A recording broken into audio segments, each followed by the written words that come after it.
virtù dei poteri conferiti, noi maestri del Santo Ordine del Tempio, nel nome di Gesù Cristo nostro Maestro, nel nome dell'Eterno Dio, ti eleggiamo, ti nominiamo, ti costituiamo Cavaliere del Santo Ordine del Tempio, guardiano di pace. Nel nome del Padre, del Figlio e dello Spirito Santo.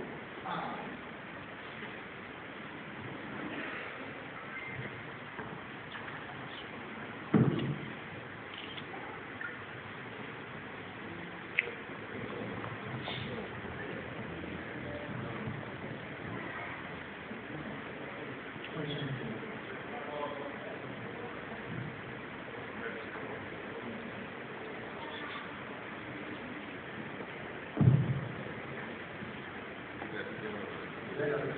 Grazie.